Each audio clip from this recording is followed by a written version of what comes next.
I'm doing it different to last week. You can also see I've got a new little jumper on as well, save on the eating. But I'm doing it a bit different to last week. So this week I'm not doing it as a private video on YouTube just for Patreon because it disappeared. It came back, but it disappeared for a few days, and I didn't know what was going on, and it freaked me out in a panic. So I'm doing it public. Plus, also, it means people might come to the channel and might look at the other videos as well and catch it. This week, we're talking about the electric theory, the electric universe theory, which, I'll be dead honest, guys, I didn't really get my head around very well at all. So, maybe don't expect too much from this if you are watching. And if you do watch this on Patreon, let me know. Let me know if you do. Let me know you're watching this on Patreon if you do, and if you're watching this live, say hello as well. But we're gonna get into it. Everything's set up. We're just gonna test the microphone now, see if the microphone's working, see if it's picking everything up that it should be. It is, which is fine. And then we'll get into it. Got the shirts as well, new stuff on the website as well, as always. Every couple of days there's new things. Right, let's try and get a bit of comfort going. It's a bit difficult in this jumper because it's pretty baggy. But it's going to get hot in here, isn't it? It always gets too hot in here. Let's change the lighting. Let's have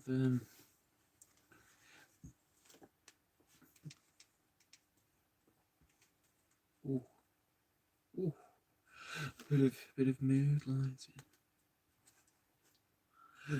Not that one that makes me look ill. We'll go for that one there, mate. It's quite dim, we've dimmed it a little. Because it's night time. It's time to learn.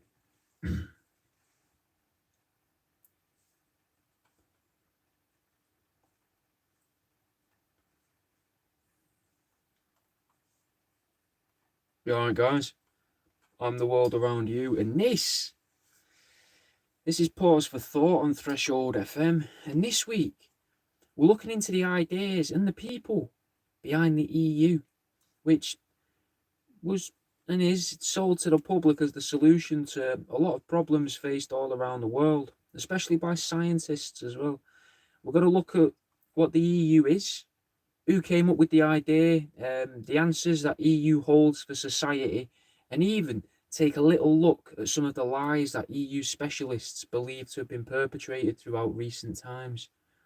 What's happening in the dark parts, in the shadows, and can our understanding of it and acceptance of it finally help us conquer the stars themselves? But before we do get into the electric universe theory, let's have a song.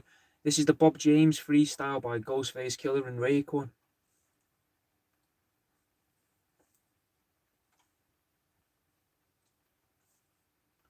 So, the electric universe theory seems to be pushed by one scientist, a proper scientist though, isn't it? Like an actual scientist, not like a scientist, not that sort of scientist, a proper scientist, a guy that thinks something, right, and sticks with it regardless of what the other scientists are trying to say.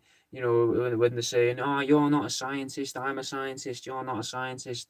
You're a scientist," but they mean it in a different way to what we mean it over here on Threshold FM. We're with the side of the actual scientists, not with the scientists, but the scientists call our scientists scientists. But if you're not new to the show, you're going to understand that. Now, to oversimplify it, right, it seems like he's found a different way to observe the universe and in effect to understand the universe. And that means that some of the dogmatic science that's forced down children's throats, like a Catholic I don't want to be stuttering so early on. It's frozen anyway. What I can't audio dropouts because I keep fucking nudging the microphone.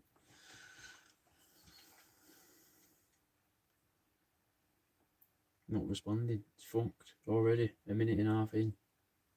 Ooh, audio dropouts. Look at that. Fucking loads. You know what we'll do? We can just go again. We'll get rid of all of this bit here.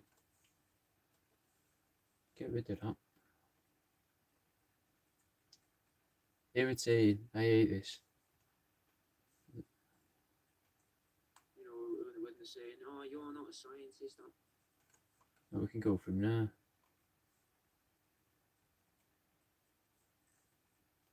I'm a scientist. Oh, what the fuck? Mental. So now it's added like an extra minute of nothingness. You know, when they're saying, "Oh, you're not a scientist."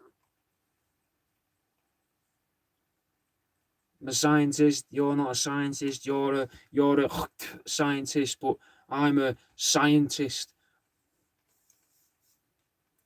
What the fuck is going on here?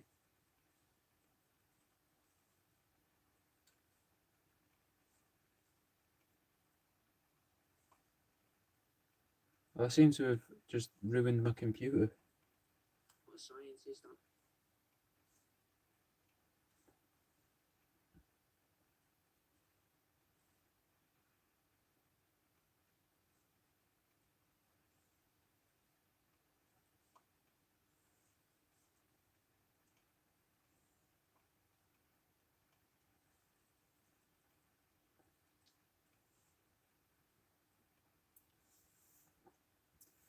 I'm a scientist. You're not a scientist. You're a scientist.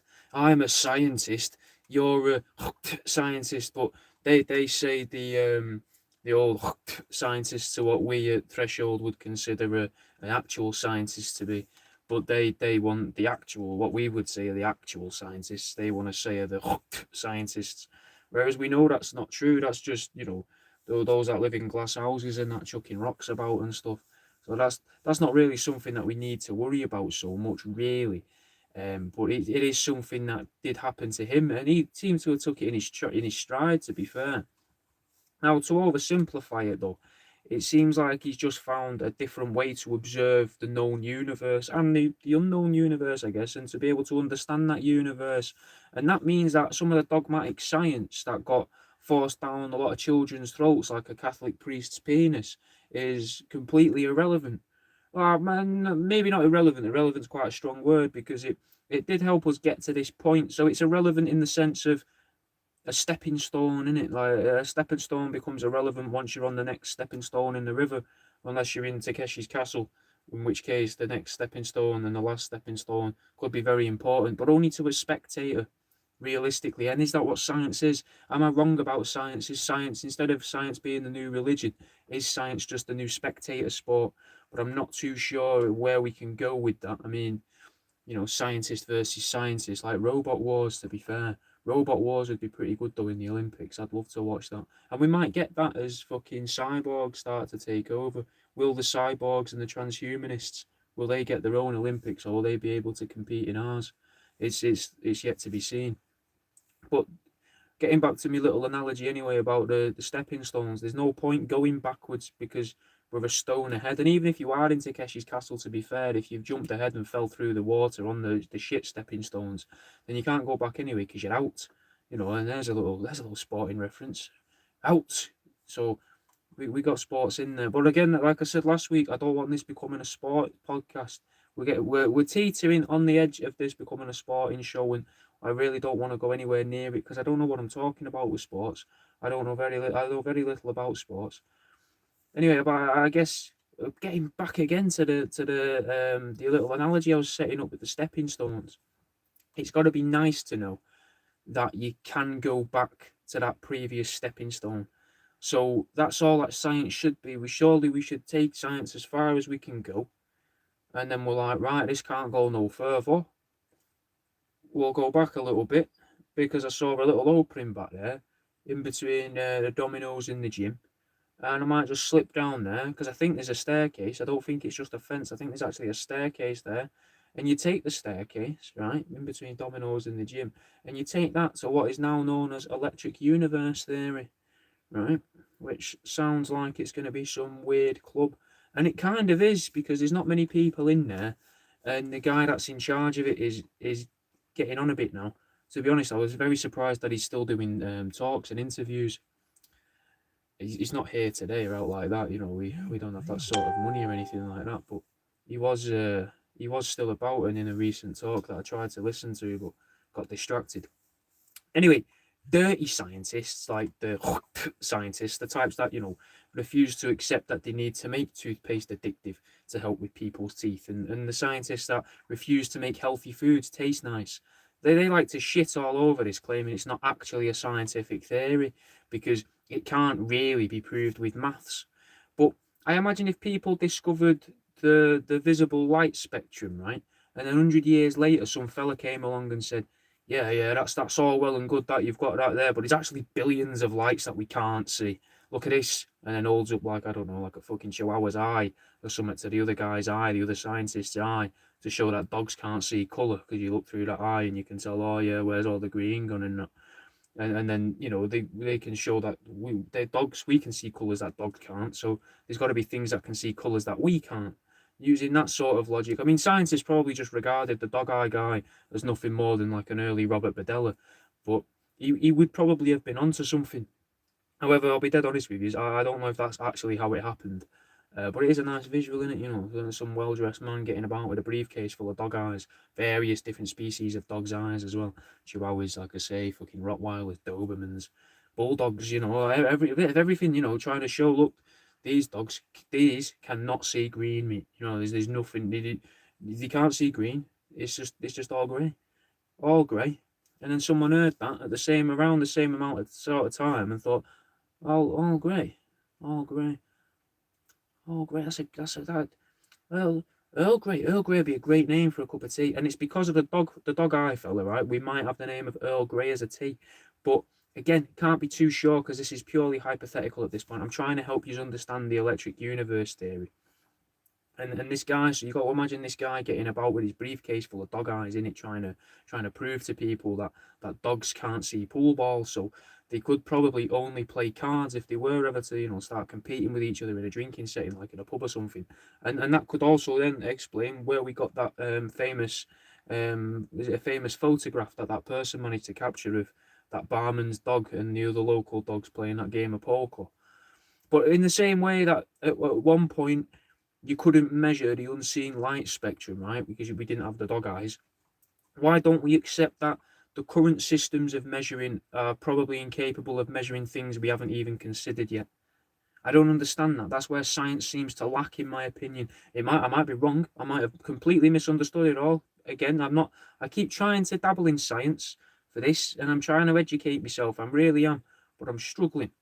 But imagine you're trying to explain something away that you can't see, like that chemistry between people that want to get romantic, those unseen, unsmellable pheromones that seem to make people want to fuck each other.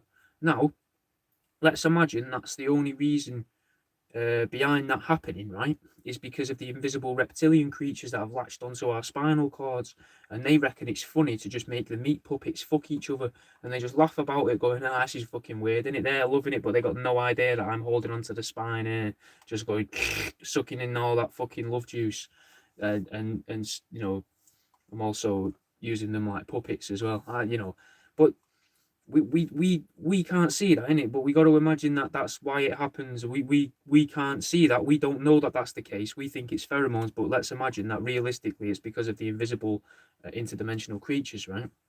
Now, we can't see these interdimensional reptilian creatures, and we can't sense them either, but it is a nice, easy, relatable thing to imagine, in it.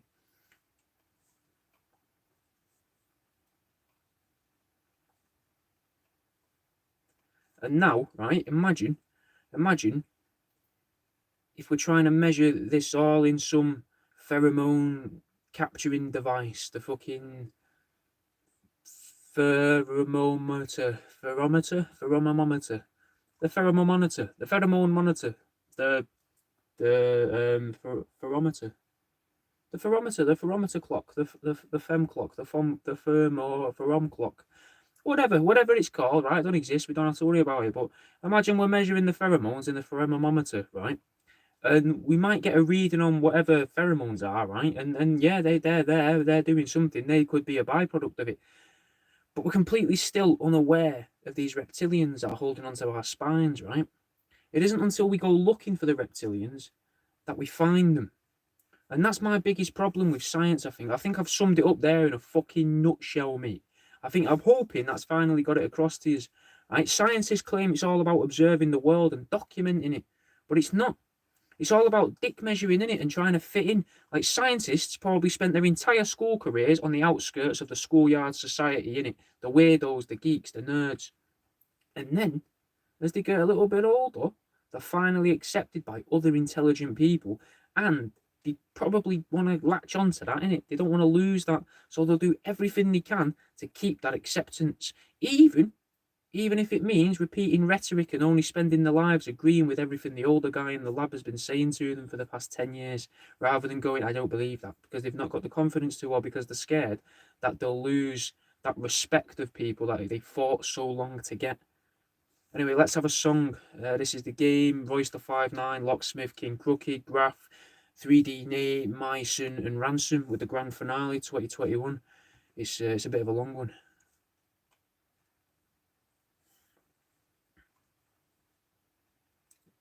We may have more dropouts. We do. Keeps happening. It's quite annoying. That it keeps happening. Very annoying. Where's this one?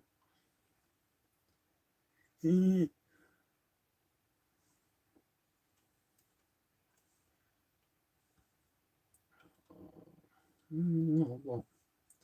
Where were we? What were we talking about though? What can we cut? Completely still unaware of these reptilians that are holding onto our spine. Pivotal part. It isn't until we go looking for the reptilians that we find them. And that's my biggest problem. I don't know how I'm gonna fix this. Was this in my notes? Oh yeah, we're firmly in my notes here, firmly.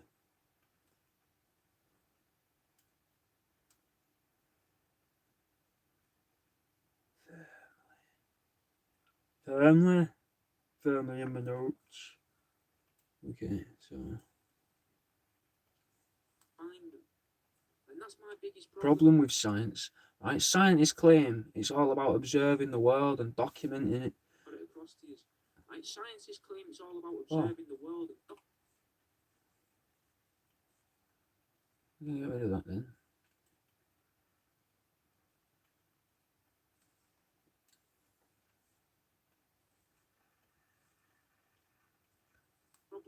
But science, you know, and I'm hoping that I've managed to get it across to you. Right? Scientists claim it's all about observing the world. And I'm hoping that I've managed to get it across to you. Right?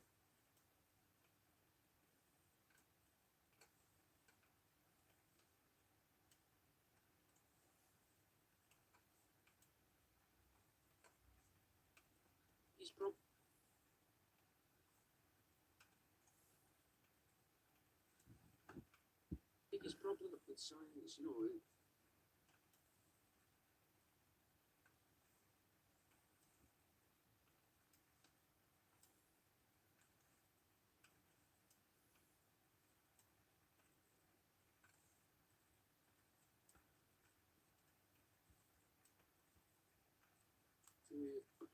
Right? Scientists claim it's all about observing the world and documenting it, but it's not.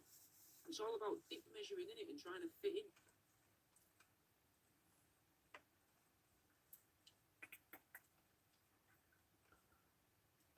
Right, we're on for the next bit.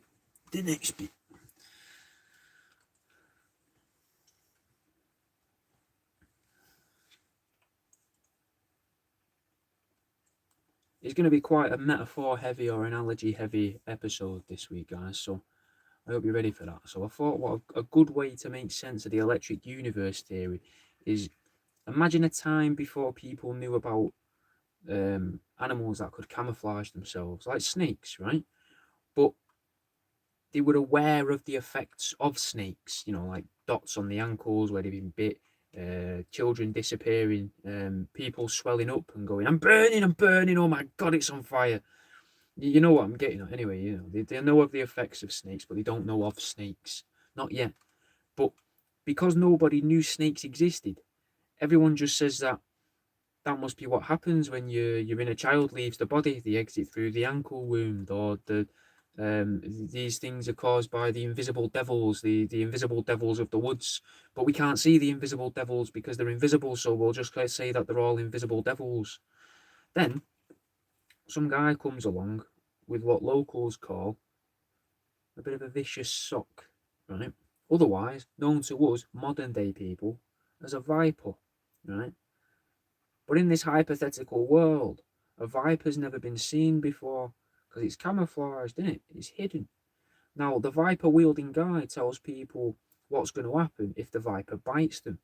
They'll swell up and they'll say they're burning. But the locals say it's a coincidence because that's mad. The invisible devils do the same thing. Besides, though, this doesn't explain Tigbiddy Dave's toddler going missing last Tuesday. So the Viper man, he waits, a couple of weeks go by, and the Snake Master, he returns with a big box, and inside that box is a very angry and very, very hungry python, fully grown and all, about 14 foot long and that. And he says, "Excuse me, love, you seem like a good Catholic woman. How would you like having a bit more food this evening to share amongst you, your husband, and your 17 children?" To which she replies, "Oh, that sounds lovely, but I actually have 18 children." "Well, madam," and then I would imagine he turns to the audience that have started to gather around due to this massive box rattling and moving around on the floor. "I predict that if I take one of your youngest children, say the 2-year-old with the cleft lip, Jean, yeah, little Jean, well, I predict that I can make her vanish and thus explain the disappearances of some of the other young children that have disappeared whilst playing in the woods on their own." So the mum agrees, and the crowd starts to thicken. There's more and more people getting around and gathering, causing a bit of a ring in the middle, like a mosh pit, but without the moshing. So it's a snake pit, if you like, making a snake pit. Then the snake guru places the young, tasty Jean down on the ground near the box and unlatches the lid of the box. The latch on the box that's facing Jean. So you got to imagine we're kind of in modern times almost, but we're still in a time where Catholics have got 20 odd children each, but they've got like Tupperware and big Tupperware at that, but they just don't know what snakes are. Anyway, we're losing the analogy. Right, so he opens this box but only at the latch that's facing the little girl, Jean, the little girl with the cleft lip from the local village, whose mum we've just met. And a few minutes pass, right? And then the lid starts to lift, and the snake's massive head rises out of the box in that signature sort of fucking S-bend, right? It's ready to fucking go. And then Jean lets out a little giggle. and playfully reaches out for the snake's face to be like, "Oh, what's this?" Because she's never seen one before. She wants to touch it. That's how toddlers learn. They touch things. And at that moment, the snake strikes at Jean's apparently deformed face with a complete disregard for the potential genetic abnormality of gripping her face with its own detached jaw. And because obviously, snakes don't discriminate, and neither do we in our storytelling. But then the crowd starts to panic, right?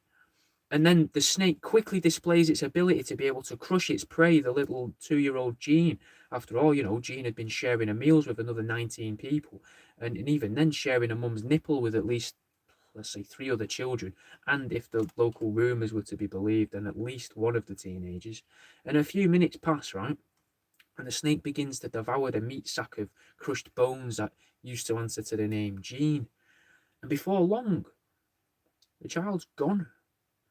Now, the discoverer of the scaly creatures takes a moment, right, and bows in front of the audience, claiming that he's concluded this is where our children are going. "We never thought to look in the leaves for anything other than leaves. But it turns out this thing was there all along, making our children disappear. In fact, more to the point, the children aren't actually disappearing." And then he stabs the back of the snake's head, right, with his cutlass, and eviscerates the python in front of everyone. And then, reaching into the mound of exposed flesh out the snake, pulls out the disfigured, sloppy body of a crushed up Jean, right, and exclaims to the crowd, see, look, she hasn't disappeared. She's just dead." Flapping her around in the air, proving his point and that. before dropping her at her mum's feet for the rightful burial rites to be performed. And then after all of this, right, the crowd then say, yes, all right, yeah, that does seem to explain the disappearances of the young children, but it doesn't explain the burning sensations of the dots on the ankles, does it? As an analogy, did that make sense? Because it kind of sounds like a joke with no punchline, and that wasn't my intentions. I'm trying to put it across to you for how people seem to view the people that come up with these new theories. The people that come up with the new theories are the snake, man. They found the snake. They're like, look at the snake. The snake does all these things that we've been wondering about. But there's different parts. Different snakes do different things. There's different things going on that are causing these different events. It's not all the devils, doing it all. Maybe the devils are still doing little bits of it and doing other things. Maybe, but the snake does this bit. I've got an answer to this question here, right? I don't know if that does make sense. What I'm saying, right, is scientists want to find that thing that seems to explain absolutely everything all at once. But what if it's closer to reality for a bit of one thing to explain something and something else to explain something else? In the same way that physics explains how some things work, and at the same time, biology explains other things and how they work. Why are they so willing to accept that as a concept? Is physics and biology, right? They'll accept that, but they won't accept another thing. But I haven't even actually told you what electric universe theory is, so let's have a song and then we'll get into that. This is Black Illuminati by Freddie Gibbs and Jadakiss. Said that weird. Fucking hell, I said that well weird.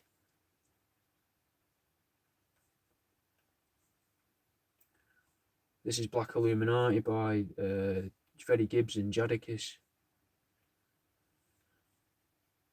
Let's just say Freddie Gibbs. I don't know how to say Jadakiss. No idea, mate. This is Black Illuminati by Freddie Gibbs. Right, guys, whoever's watching, hello.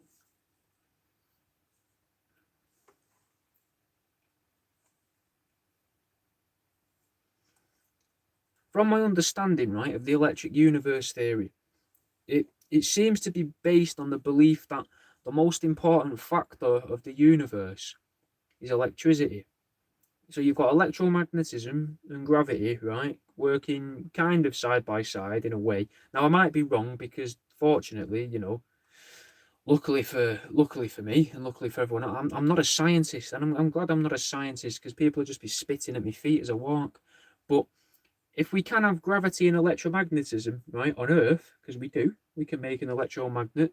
You wrap a bit of fucking wire around something and chuck around a spring, and I think pour a bit of salt water on it, say a prayer next to it, and chuck a screw in it, and then the screw floats or something like that. We have that, and we have whatever gravity is, whatever it is that keeps us flat on the ground. We have that as well. So why can't we have both of them existing further afield? Regular cosmology, which I think is the right word, the one there it looks into space, not the one where it just studies stars, and definitely not the one where it tells people, oh, I'm a Capricorn, because I always get the three mixed up because they sound like they all mean the same thing, especially two of them, which I can't actually remember the words to now. I want to say astrology, and I can't remember the other one, but I know there's three and they all seem similar.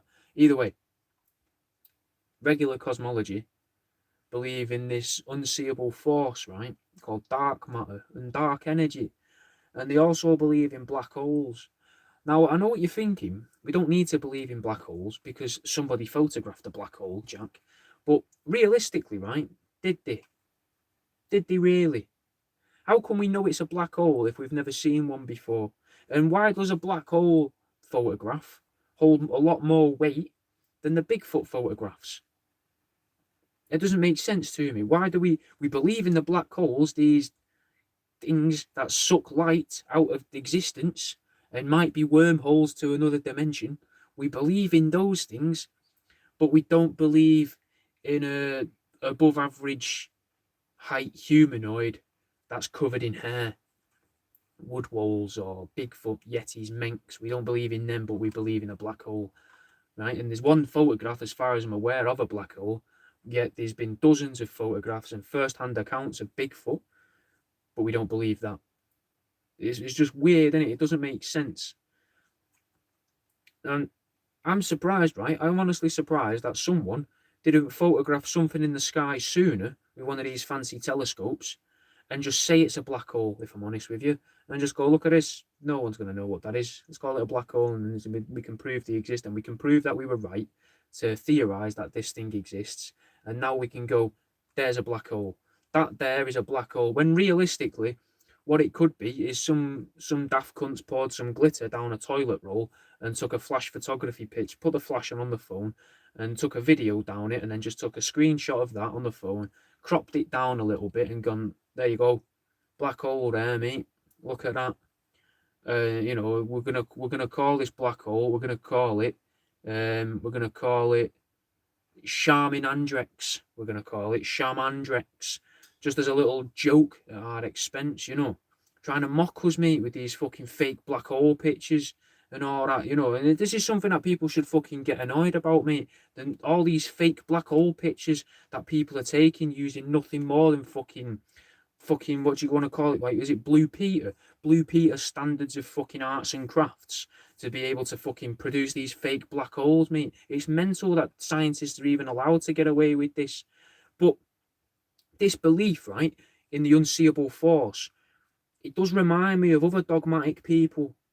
Reminds me of priests, vicars, imams, rabbis, and even the people that attend the services that are held by all those people, right? They believe in an unseeable force that they can claim to measure using their own standards set out in each of their respective books, their textbooks, if you like. Just like scientists seem to believe that they can measure dark matter by the standards that have been set out in their own books. Yet, the people who believe in Wallace Thornhill's theory, the electric universe, believe that space is filled with electricity, and whilst they can't see it or measure it by standards described in conventional science, he can use his knowledge and his theory to be able to predict problems and events that regular science isn't able to. So surely there's something to it, innit? Now, apparently it lends heavily from a concept known as plasma cosmology, and I did try, not sure. All I got from it, that claims that 99.999% of the universe is made of plasma, right? So that's the sun, and that's like everything's made of the thing that's in blood, I think, is what that means. But I think the electric universe says, rather than it being plasma, that high majority of stuff is electricity. And as you know, there's some flaws from the plasma theory as well that apparently can be better explained by accepting that the apparent emptiness of space is just electricity flowing round. Now, scientists claim that the electric universe is pseudoscience, in it, because the maths isn't really there, right? But it seems, right, that the perpetuators of the theory of the electric universe seem to be of the mindset of making the knowledgeable people less important, if that makes sense. They want to share the knowledge with the masses, and to do that, they've got to make it understandable to the layman. Something that, on the whole, throughout history, religions have always been against. They always keep secret information, don't they? And surprise, surprise, fucking science doesn't like it either. You've got to learn all of this. Oh, you've got to advance to this point to be able to learn that knowledge. Oh, you've got to get to here to learn that. You've got to be able to understand this to understand that. It's no different to fucking religion, mate. No different at all. But personally, right, I've always believed and kind of always been taught that if you can't explain something in the simplest terms, and you don't actually have a fucking clue what you're talking about, and you're just parroting what you've heard someone else say.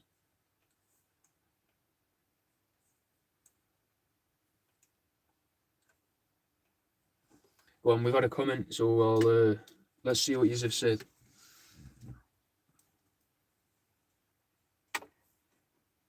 Oh, is that right, Shulk? But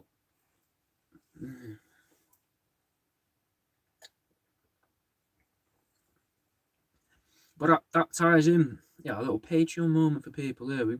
So, for those of you who are on Patreon, if you're watching this on, on demand, Schalke has said we actually have seen a black hole, just didn't have the technologies to see gravitational waves before. Just so you know what I'm answering.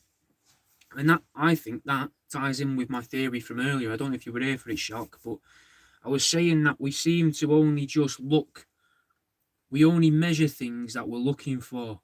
So we're only ever going to find things that we're looking for, if that makes sense. And to me, that's the problem with science, because as soon as someone starts looking for something else, then they're not actually able to, they're ridiculed, it seems, by the rest of science, because they're like, why are you looking at that? That's not important. Don't look at that, because if you look at that and they find the answers to this, then this could be wrong. Even though you might have found out the fucking greatest truth ever, the biggest piece of information you could fucking wish for. But it seems like the other scientists don't want that to happen, because then they're all wrong and everything they've been teaching and known is wrong, when realistically it doesn't have to be. And I am going to get into that in the show in a little bit towards the end. I've got it planned in my notes. But it's basically the idea that these are, they don't all have to be perfect. That's what I don't get about science. Science seems to be dogmatic in the sense that, I think dogmatic's the word, where you've got religions. A religion goes, we're right. We'll let you, you can have up until the year 0, right? You can have that. That's fine. So we're going to take that. We're going to change these bits because we don't like these bits. And we're going to add this bit here, right? And that's fine. Everyone goes, oh, yeah, okay. Now, science does that as well. Science takes what's known and then changes it a little bit because they find out more. But then what if, like, look at the way that you have to know these bits to understand this. But that makes it all like a train track, innit? And I just think what about the people that are looking at other stuff that isn't seemingly interesting to the scientists, if that makes sense? My head's in this, in it, so it's hard to have a discussion, and I'm sort of just having a discussion with myself here, but so's this. So I'm having two conversations in my head because I've got all of this fucking buzzing around my head at the minute. Yeah, do send us the playlist on Reddit and I'll have a little look. If when I get some time, probably tomorrow while I'm working. You're right, Amy. We was just discussing the electric universe theory, recording a show. Tomorrow's radio show. Yeah. Excuse me.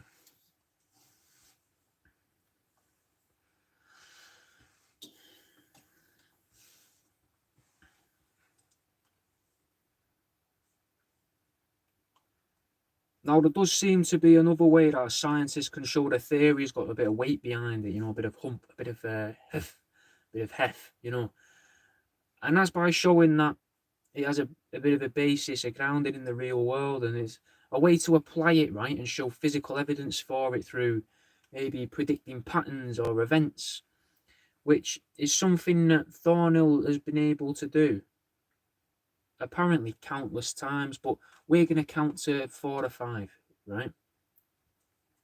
And supposedly, right, he was able to have knowledge of comets, and I think anyway, from top of me, I think it was the trajectory that they would take because of electricity in the system, which if you didn't count for the electricity, the trajectory of the comets seems almost fantastical and just like, where the fuck's that going and why is that doing this? Oh, it must be hitting something that we can't see, but they won't accept that the thing we can't see is electricity, which is odd. He was able to work out, I think it was the structures of a supernova, which is something to do with, I think, a dying star or the birth of a star. I'm not sure if they're the same thing. I'm not sure if one dies and another is born. Like the moon, when whatever is in the moon comes out of the moon, and then there'll be another moon. If you want to go down that route, which I think is a Buddhist belief or Taoist belief, I can't remember. Anyway, he was able to work out the temperatures of the north and south poles of the planet that all of the rich people of Earth travel to through stargates and worship Saturn, which ties Saturnalia into all of this, which makes it fucking weird. And in kind of, we'll get into that maybe a little bit later if I can remember. He knew of the heliosphere, right? And was able to predict system failures that would occur on NASA spacecraft based on electrical surges in space. And he did this with his own model based off his expertise in physics, right? So he had an understanding of physics. He took that and he went, nah, I'm not going to look at it that way though. I'm going to put rose tinted sunglasses on. I'm going to put these red sunglasses on here and not see any of the red stuff. I'm just going to look at the green stuff or however it is them glasses work that turn things 3D. I can't remember the old glasses that you used to get with the old video and that. Which is a point. There's a very big side note here, but we used to have 3D videos when I was a kid, 3D VHS, isn't it? So why do you need a 3D TV now? Because MTVs back then weren't that. They was just on the video. I've never understood that. If it's all in the glasses, then why do you need the special TVs? Anyway, if we want to get conspiratorial though with all of this, we can find a little potential couple red flags in a way that kind of indicate he may have been or maybe controlled opposition, right? I'm not saying he is, I'm just saying maybe. Now, he worked for Australia's government, so he's a government worker, and he even worked at IBM for quite a while. I think it was 10 years, 11, 12 years, something like that. And we know that IBM has a history with, should we say, meddling in the affairs of the world and getting themselves involved in everything. And there's always the possibility in my head that IBM's the main business of the world leader, or is in fact the world leader, or at least like the big umbrella front for it all. Now, I say he may be controlled opposition because it always seems like there's always some people questioning reality who don't want to accept the reality that's been handed to them. So in order to stop them from actually discovering the truth that the big they have developed, right? So then they make these other avenues of investigation, like little threads for them to follow, you know. In the same way that you imagine a game, here we go again with a metaphor or whatever this is called. In the same way that a game of bowling, right? You've got the alley, right? And the ball can go down the alley and hit the pins, or it can go down the gutter and the ball comes back to you and you can continue to play the game. But it's still all heading in the right direction, isn't it? Everyone's facing the right way. But then, even if you throw the ball backwards, right, to smash the computer that your mates use to call you fucking Tiny Dick Tony or whatever on the fucking little computer that comes up on the screen up top, you're still inside that bowling alley. No matter what you do, you're within the confines of the bowling alley. And if we imagine bowling alley is the controlled reality, if you like, of the big they that control the reality. I mean, even if you go out into the car park, you think you're out, but you're still on their property. They've still got you. And I hope that makes sense for where I was going with that. Anyway, but these other scientists, right? Maybe they just exist to help scratch the itch of inquisitive people. And it's just enough of a scratch, right? To go, yeah, that makes sense now. That makes a lot more sense. But personally, I don't know if I believe in any of it, mate. That probably comes across, and this is the 57th show. So it probably comes across that I don't really believe any of it at all. But this is more about trying to educate you on a Wednesday lunchtime, you know, not about my thoughts and opinions. And I can tell you this, though, to the best of my knowledge, right, I'm not controlled opposition. So you can believe what I'm saying, right? I need you to know that. Now, these things at Wal Thornhill, it's always an odd name to say, I don't know, I'm struggling with Thornhill. It doesn't matter that I wrote it in chicken scratch here and it looks like it says Thornhill. But either way, Wallace Thornhill, he managed to predict a lot of stuff, as I said, 4 or 5 things, the supernovas and such. And that seemed to fucking flummox a lot of scientists, and some of them have even gone on record as saying, yeah, we were taken aback by that, you know. And it made some of them stop and take note of what he was saying. Not physically, though, as he was, you know, turned down by a lot of scientific journals, so they wouldn't actually share his notes because he was reading from a different hymn sheet, you know, to the rest of the parishioners in the laboratory. So he wasn't fully accepted, but he was a little bit here and there. Anyway, let's have a song. This is Manufacturing Consent by Jedi Mind Tricks.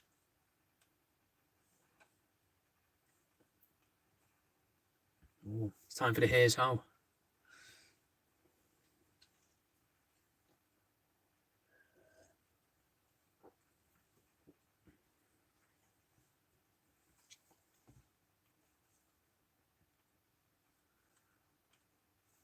Let's have this week's Here's How.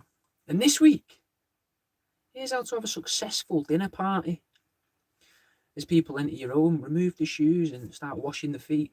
Tell them that they're welcome to wear the shoes if they really want to, but make sure to hand the shoes back to them in the hands rather than leaving them on the floor. People hate it when you keep their shoes away from them. Serve nothing but non-alcoholic beverages without the knowledge of the guests, and secretly film the evening through little hidden cameras around the house. And then when the flirting starts and you manage to shag the guest of your desires, they can't blame it on the booze, because if they do, right, you can prove it to them that they weren't drunk because the drinks weren't alcoholic. Look, here's the empty tins. And you've caught it all on camera, and it's very clear to see to you and all of your other friends that weren't at a dinner party that this person was in fact very sober, especially in the later part of the video. Say a little prayer before your meal. Well, say a prayer before your meal, but make it memorable, make it last. See how long you can get everyone to pray for. Confess some recent sins, get them to confess their recent sins, your sinful thoughts, their sinful thoughts, and thank them for the evening ahead. And use that moment there when you're thanking them for the evening ahead and thanking whatever it is you're worshipping and praying to for the evening ahead. Thank them for the time that the guests are leaving, so everyone knows when they've got to leave. So, for example, oh, and Lord, we thank you for a swift end to this evening at 10:45. When Dave's going to leave and when James's taxi gets here. You know what I mean. Undercook everyone's white meat so they're still talking about you and thinking about your dinner party for days to come.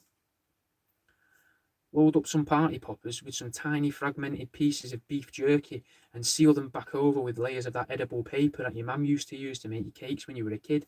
Then insist that you've seen that there's this new method of delivering meat to the palate. Tell your guests to cover the throat with the tongue so they don't choke, and to perch the lips around the rim of the party popper.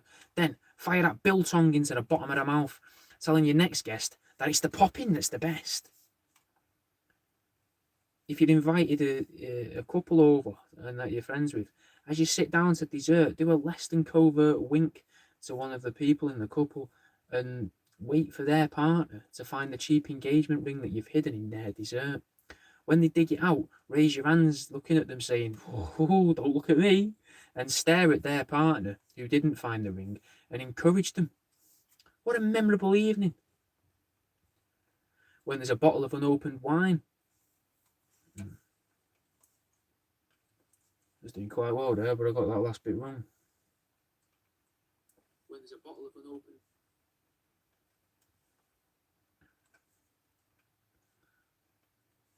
When there's a bottle of opened wine. Top it up with a bit of vodka. Not enough to taste, just enough to get people more pissed than they anticipated. I had a bit of your partner's underwear in a friend's coat pocket, hanging out of the pocket so people could see it. Had a little bit of drama tonight. Spring load one of the placemats at the table, and then have a little thread under a table runner, right, by the candles and the sauces and that. That's just past the tomato sauce. And so that you can pull on that thread and to help fire the placemat and launch the plate up in the air. Design the mechanism so that the string completely detaches afterwards and it can't be seen, so it hides under the placemat and they can't find under the table runner and they can't find it, right? Then when they look and see the springs under the placemat, like, what the fuck is this? You've done this. Just go, oh, it must be the neighbour's kid, man. He's always doing things like this. I don't understand how or where he even gets the money from to do it and how he does it, but he's always coming in here and spring loading things, messing about with stuff. I knew I shouldn't have told them next door that we was having this. Swap your toilet brushes for fire bellows. Then, the next morning, send a message into the group chat asking why someone used your fire bellow in the toilet. And that's the end of this week's Here's How.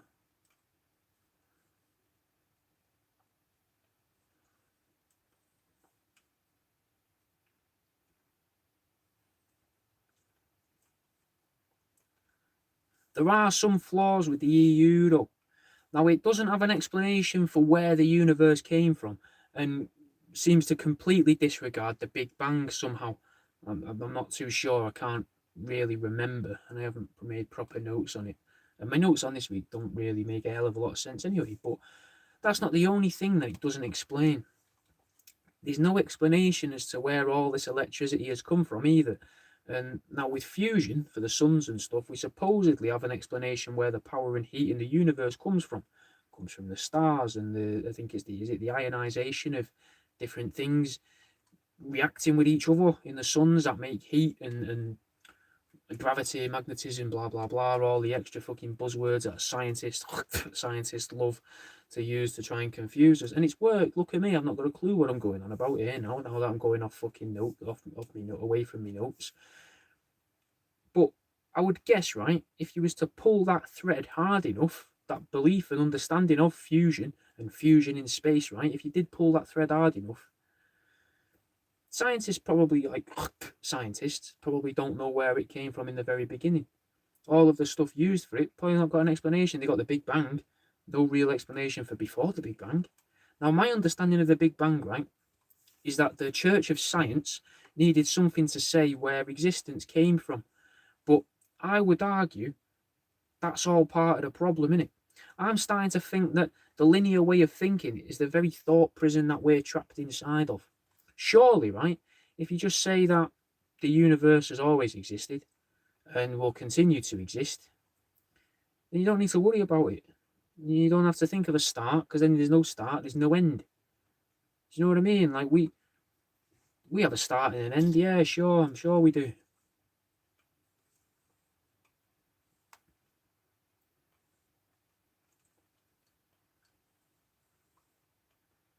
But that's a very hard thing to define. And a lot of that comes down to spirituality and things like that as well. We don't know when we start. We don't know the beginning of us. Is it, if we knew that, then abortion would be easier across the board. You wouldn't have to, resort to doing mad stuff to get rid of kids in certain parts of America and that, like sending them off to the army and stuff. But you could say, like I say, that it never started and it'll never end. It's not linear. It's just there, and it'll always be there. It might change. What it is might change. It might evolve over time. It might not be what we see now if we're going to use time as a measuring device. 20 billion years from now, the universe probably won't look like what it looks like now and won't be made up of the same stuff of what it's made up as now. But it's still the universe, because day in, day out, it's been the universe, but it's changed. I don't know if that makes sense. And this is where my problem with some of science comes from. I really wanted to try and get it across to you this week with this, because it seems to come up a lot, and I thought this might be a nice little way to vent some of it and get it out. And I said time there as a measuring device. We invented time, yet we use it to measure something that we don't understand, can't control, and we don't understand time itself. Like, oh, it's this amount of time to this, and it's just a way to describe something. It's an adverb of reality, really. That's all that time really is, and that should probably be a fucking poster with my face on it there. Time is the adverb of reality, right? That's going to be on memes, mate, in the future. That is going to be, in like 30 years' time, right? When I'm in one of them nice little rooms with one of them coats that latch around you a few times and keep you warm. That's going to be on posters, and people are going to be like, who said this? And then they'll show pictures of me in the paper and what I used to make out of rats back now. And they'll be like, oh, it's a shame, innit? It's a shame. We can't believe a word he said because he's poorly. But still, like, we back to time, we don't understand it. We just use it as a way to describe things. And many of us don't even seem to understand what time means either. We just see it as minutes or whatever, seconds. But it is just a measuring tool, in the same way that a centimetre doesn't exist, neither do minutes or millennia. And I've always wondered what would happen if we never had time. Not as in like we're rushing around everywhere, trying to get here, there and everywhere because, we planned our day poorly. I'm sure we could still plan to a degree without the concept of time. But by getting rid of that very concept, I've always imagined that God becomes pointless, innit? We can't argue about when he existed, if he was knocking about in a human form, corporeal form. We can't argue about when we were made. We can't argue about the dinosaurs or when the dinosaurs were, when the dinosaurs died out. We can't argue about the existence of dinosaurs because we've not got God getting in the way because we've got the measurement of time. And while we're talking about dinosaurs as well, why don't we measure time in height? Loosely dinosaur geology, and because the Earth gets taller in it as time goes by, and I really don't understand how. But you would think that we would measure time by height into some degree, because land gets higher and higher as time goes by, whatever time is. But that's probably a worry for another show. One thing described as a flaw, getting back into the electric universe theory, it's how the theory describes the mysteries of galaxies on a larger scale, right? And they look at that and go, yep, that's fine. It explains the mysteries of the galaxies on a large scale. That's good. Not quite the flaw that I was about to say. But what makes it a flaw is it doesn't account for stars and our knowledge of stars at the minute. Now, we know that stars aren't electrical, even though they do seem to form a type of electricity to a degree. Again, the main problem that is that this fits in really nicely with current existing theories, and it's almost like the people in charge of the textbooks don't want people to know everything that they could know. They just want them to know little bits, enough to not be able to understand. So where stars are concerned, there is said to be stars. I think all the stars, I think they believe all of the stars are powered externally by electricity. Like there's a little generator floating around out there somewhere, and someone runs around plugging it in and all this. And I think what that actually means, though, is that from my understanding and looking at the diagrams and the videos I watched and stuff, again, it's gone over my head, I think, but the sun produces these arcs of energy, and at the highest point of these arcs, the arcs change colour, and apparently they said that's the strongest point of the arc, where it's the fucking most reactive or the most powerful part, you know, where it gives off the most heat or radiation or whatever, and then that sort of snaps back in, and that seems to be the external bit that helps to power the stars, which are just a ball of fucking gaseous nuclear bomb that's forever looming over our heads. If we do want to believe scientists, it just seems like another way to fucking scare people when you think of it like that. And it does make sense, though. That kind of does make sense. The two of them, the two theories together, regular theory, electric universe theory, combined, help explain the sun. Because if you look at an oven, go in your kitchen and look at your oven, right? If you've got a gas-powered oven, that oven's not going to work without the spark that ignites it. Otherwise, it just kills a family slowly through the night, like, it makes everything in the house look all fucking wavy like a desert. Now, I have written down here cosmic electrical fire, and again, for the life of me, I can't remember why. This has really frazzled my brain, all this.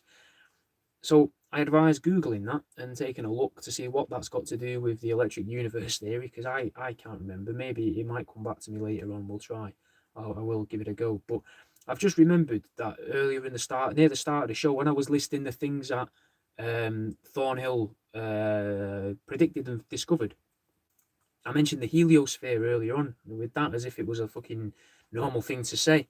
And I hadn't heard of it before, and I had to look it up. So to explain it to you, if you can't, you know, if you can break down words and you've played Fallout New Vegas, you can probably work it out what it is. But in case you can't, it's this sphere of radiation that gets emitted by our sun and apparently most stars, if not all stars, in a certain age range. And it sort of protects the inner solar system from electromagnetism, I think, which without that would make Earth uninhabitable. Except Earth also has its own shield, which the other planets apparently don't have. So could it be, right? Could it be that the machines placed around the Earth that Scientologists go on about, or the perception filters that we discuss on this show that were put there by the Greys, maybe, right? Maybe they're around the Earth to protect the Earth, right? To protect it from the sun, from the electricity in the universe or whatever, to contain us, to protect us in a way. Maybe the fact that it changes our perception or restricts our movement on here and restricts our brains is just a side effect that we've just got to put up with. And maybe, right, we believe the universe is constantly expanding because these things around the Earth, right, these machines and nothing more than intergalactic bubble wrap, right, protecting us whilst we're being delivered across the star systems. Just as a thought. Now, I'm going to be dead honest, guys. I am in way over my head with this stuff this week, and it's really hard to get my head around, and I am struggling.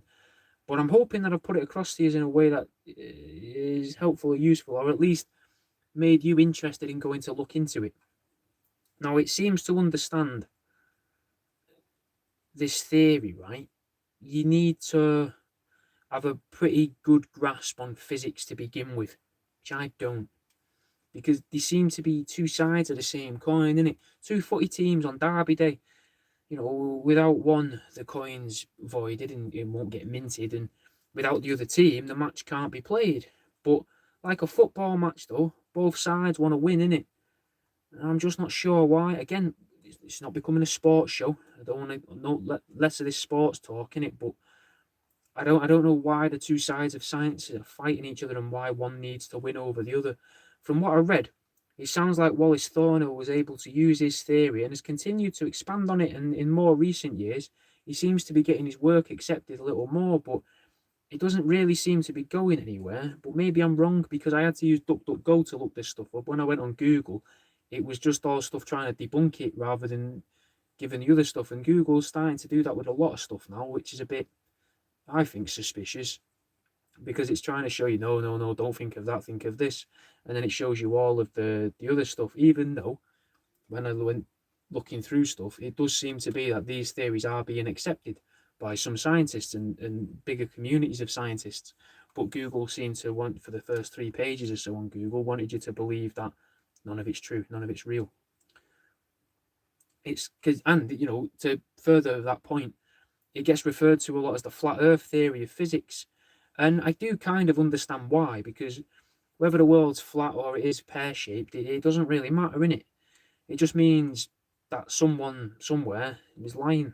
And that's realistically all that means. The world carries on, nothing changes, and just like with this, you know, no matter what you believe, nothing really changes from our perspective anyway. Most of us are never going to leave the planet, so we'll never be able to take advantage of the knowledge. And what I do find interesting, though, is that it still leans quite heavily on existing theories and belief structures.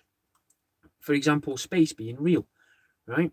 And the universe being exactly as it's described, except they just find a different way to categorize it, but it's still the universe, but it's a different thing. But every TV show, right, for the past 10 years or so seems to be trying to slowly convince us of this idea of a multiverse. But what if it's neither? After all the reading I did on this, I was just left thinking that the universe isn't a single thing. I think it's probably lots of things all taking up the same space. If you want to use sci-fi terms, right, we'll go with, to make it simple, time and space, right?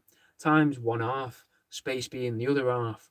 And they're independent of each other, but they work alongside each other without interfering with each other, passing through what seems to be the same visible space. But in actual, in the same way that, you know, you want to say like fucking your TV remote, when you fire that, doesn't disrupt the Wi-Fi signal that's bouncing around the room. They can both exist in the same spot. Like imagine two footballs, keeping it, because we keep bringing up fucking sport. You got two footballs in the exact same spot, not on top of each other or beside each other, but in the exact same spot, right? I think that's the best explanation of the universe. They can both move in different directions in there, spinning in different ways and going all around like a gyroscope within itself, but it's actually taking up the exact same spot. But they're somehow connected. Just like the electric universe theory and mainstream science occupy the same space. There's, you know, potential lies, but perpetuated to stop us from realizing whatever the truth actually is. Just, you know, another two tools to turn people against each other in a couple hundred years when future scholars decide to study the books that will get left over from our time. But maybe that's all it is. Just another one that's, you know, all right, you can have them truths, but we won't give it you all. Anyway, that's all I've got for you. So I'll see you in a bit.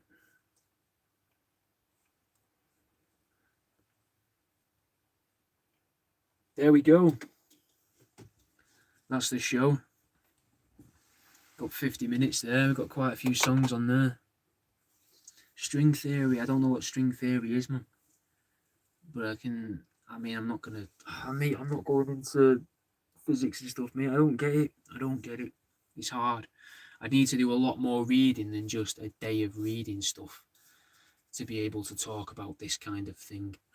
If I ever get to a point where the show's alone, or I end up with another income stream that gives me money where I don't have to make as many rap things, I could spend a couple months studying stuff and go into more detail on these. But until then, it's gonna it'll be more like this. But fucking, I hope you enjoyed what you have seen. For those of you that are watching this on Patreon, I was answering. Shulk has said the electric universe sounds suspiciously similar to string theory. And Hyper Awesome, if you're still there, thanks for watching whatever you watched. But I'll fucking see you in a bit, guys. Thanks for being Patreon subscribers. If you're watching this somehow when you're not a Patreon subscriber, go and be a Patreon subscriber because you've watched this to the end. So you should probably join Patreon and watch the rest of these, because you're about, with this puts us, what, 13, 14 episodes ahead of what's out as a podcast. Anyway, I'll fucking see you in a bit, guys. Oh, there's new canvases as well, and you can get them cheaper as a Patreon subscriber.